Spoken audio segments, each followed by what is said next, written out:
Well, thank you, Michael. I appreciate it. Yeah, let's get into custom observations with a time difference of arrival, frequency difference of arrival example.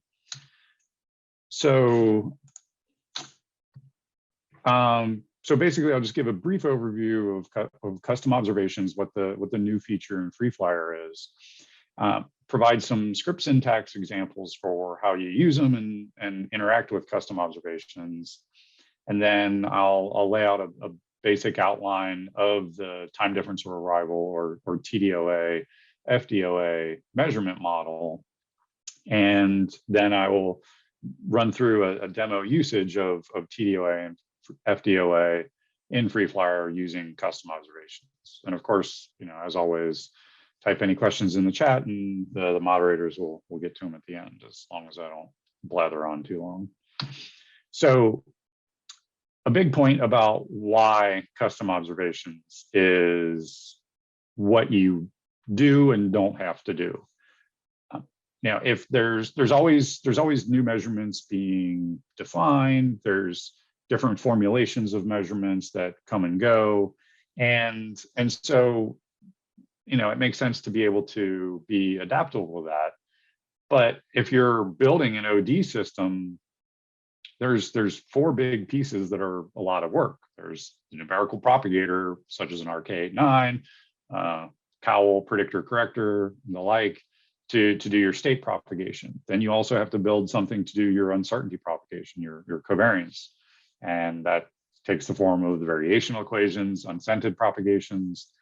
And again, it's a big piece of a large effort. And then you need an estimator, Kalman filter, unscented Kalman filter, batch least squares, whatever you need. And then finally, you have to have some sort of measurement model. And by building in a custom observations feature, we can have users only need to implement the measurement model. The other 3 big pieces, propagator, uncertainty propagation, and estimator, is all leveraged from FreeFlyer. And so you don't have to deal with all the rigmarole of building it out, validating it. You just focus on the one unique part, which is the measurement model. And I mentioned different flavors of existing models, and I think that's actually an important note. There's a lot of times and ways where there can be a unique mission requirement or consideration that plays into how orbit determination is done. And James Webb actually historically provides an example. Back on the project 15 years ago, earlier in the mission design, the project was actually concerned about thermal gradients across the transponder.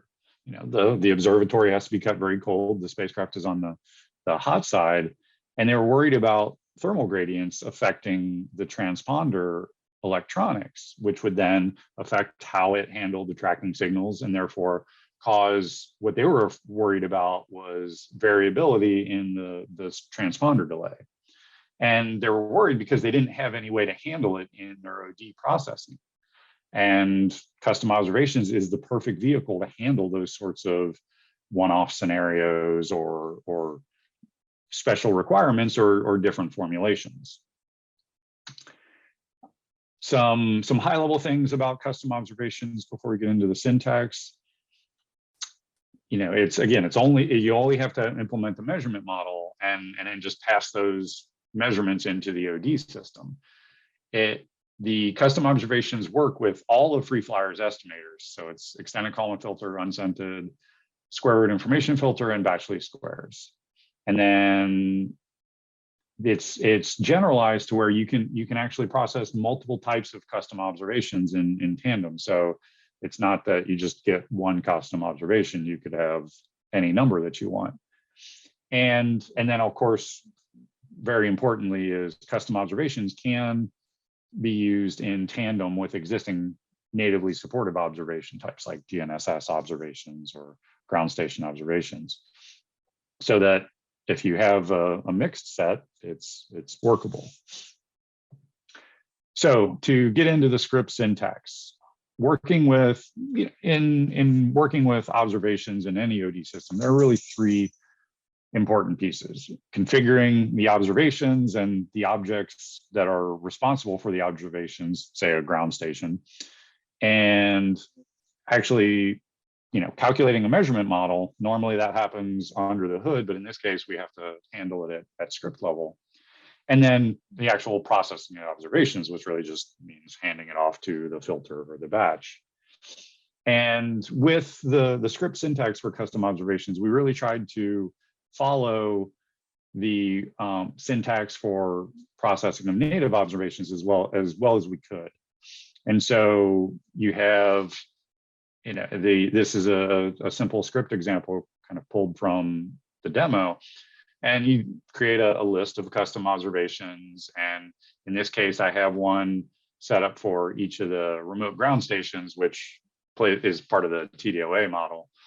And I'm setting, a TDOA, FDOA observation type, just identifying it so that the system knows how to handle it later and where to look for data. And then creating two measurements on this observation, TDOA and FDOA, defining which is the object being observed, which is the observer. In this case, it's the center ground station that's is considered kind of the anchor point, and then setting the measurement flags to turn those measurements on. And then down here, I'm for the center ground station, I'm giving the ground station a custom observation with the same label as the observation, and giving it measurements with the same label as the TDOA, FDOA measurements, and then assigning a noise value so that the OD knows to look here for the TDOA and FDOA noise. And so that's configuring things beforehand. And then when it comes to computation of the measurement model, that can be something simple, it can be something complicated. In this case, the measurement model is being computed as part of a procedure in script where it provides an output of an observed value for TDOA, for FDOA, or a predicted value, and then it provides the partials. So the math of the calculation is there, and then the way you set that value into the observation is just with the set computed value, and you tell it which measurement. And then say, I'm setting the pre-update computed value before any filter processing is done. And then you do the same with the frequency difference of arrival. And then you also have a method on the custom observation object to set the partial derivatives. And again, you say, okay, for this measurement, I'm setting this matrix of partial derivatives. And then at that point, the observation has enough data and information to be processed by the OD. Now, with natively supported obs, we have on the filters, we have the process observation method where you pass in an observation, and it does everything. It computes the pre-update state, it computes pre-update residuals, updates the state, and then computes post-update residuals. But with custom observations, you have to be able to update your computed value to compute the post-update residuals. So these three pieces of functionality got broken out into two different methods. And on both the batch and all the filters, the first method to be called is perform state update, which for the filter, you provide it the observation. In the batch, it's all the observations have already been added to the observation array before you would call either iterate or perform state update. And then for post-update residual calcs, you call perform post-update calculations. And so to combine steps 2 and 3 together into kind of a single processing loop, you have this sort of layout where for a filter, where you simulate your measurement and your partials, you set in the values for processing, you use the filter to call perform state update, then this processes the measurement, computes the state update, and updates the state of this estimated spacecraft. So then if you call simulate TDOA again, it will simulate new values based on that updated state. And then you set the post-update computed value, and then you call perform state update calculations, and you get your post-update residuals. And so that, and that would just happen in a loop through all of your data. And it would be very similar in the batch as well. It's just the looping structure would be a little different. You'd loop through all the OBS pre-update, perform the state update, and then loop through all the OBS post-update, and then do the post-update calculations. So again, we tried to make things as similar to the existing syntax as possible.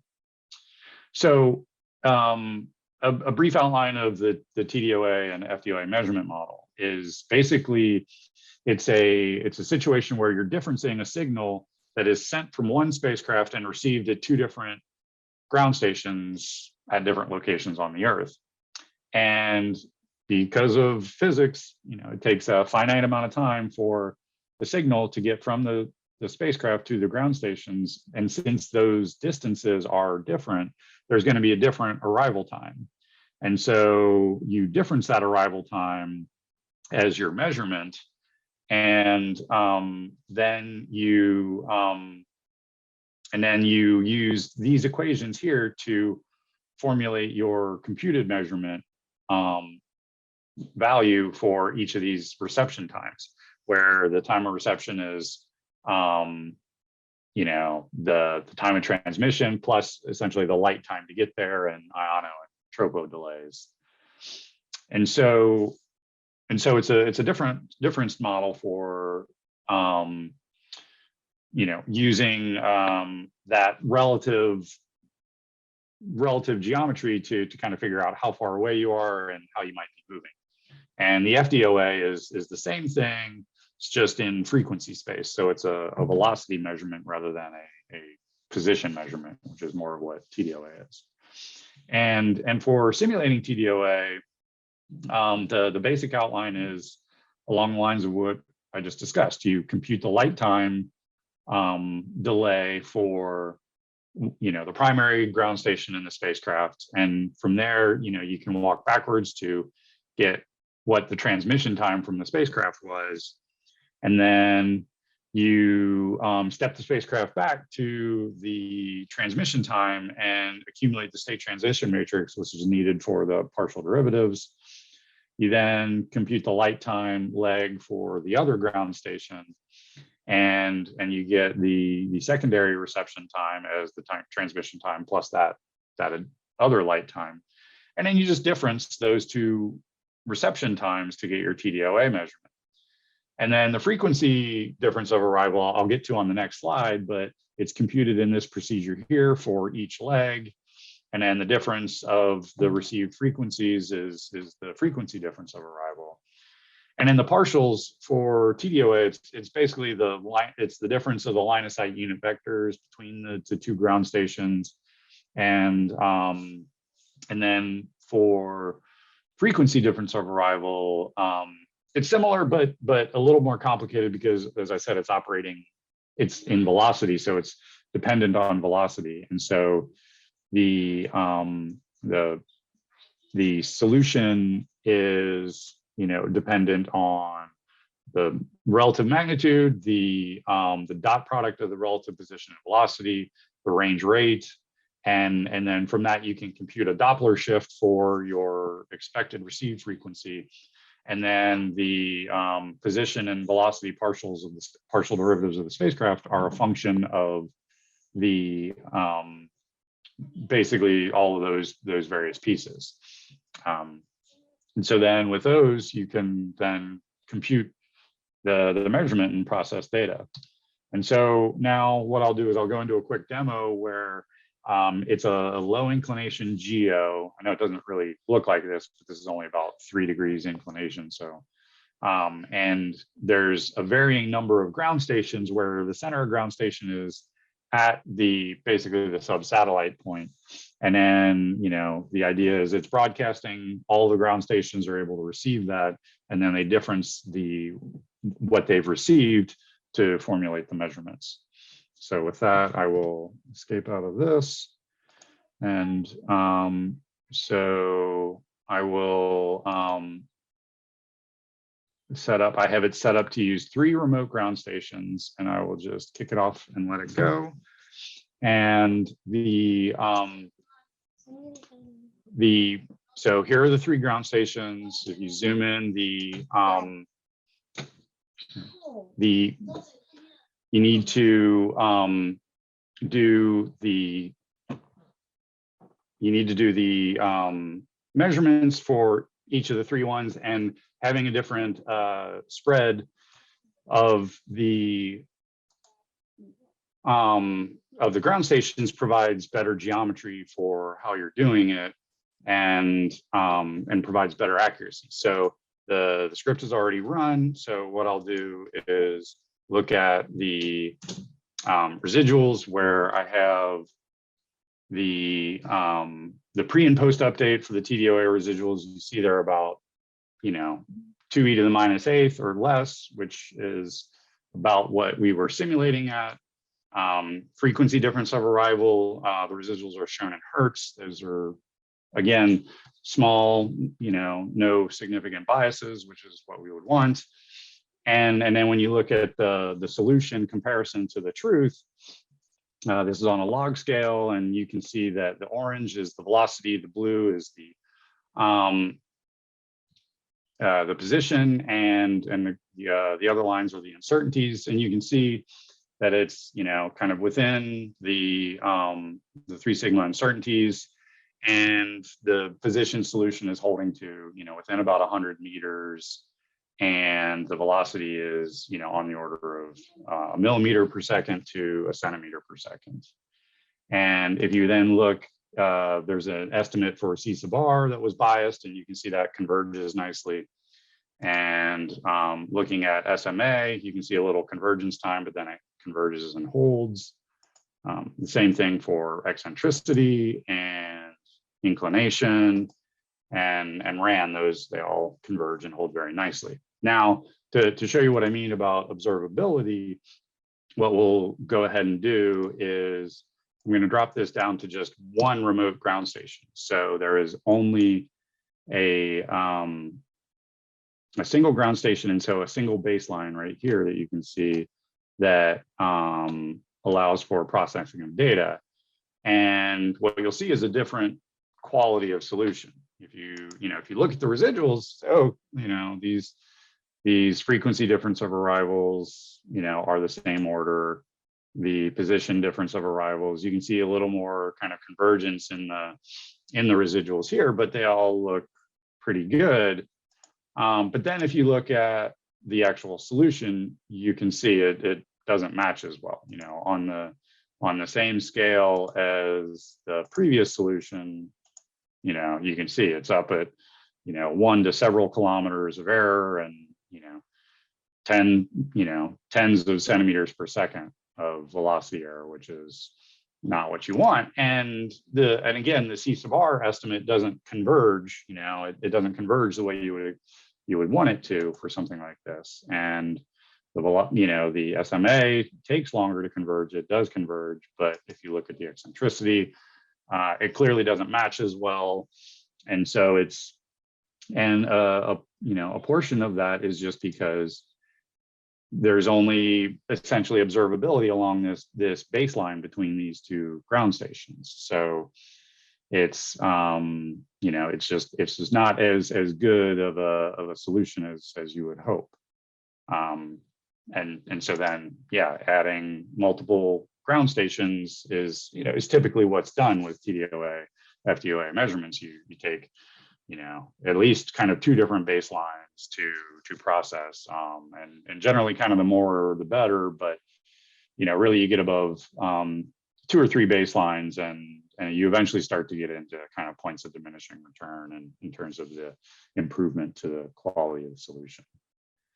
And so with that, I will go ahead and just show my last slide, and turn it around because it always does it backwards. And hopefully this was informative for everyone for the how you use custom observations, how you can implement your own measurements models in FreeFlyer. And if there are any follow-up questions beyond what gets asked here, don't hesitate to ping us at tech support.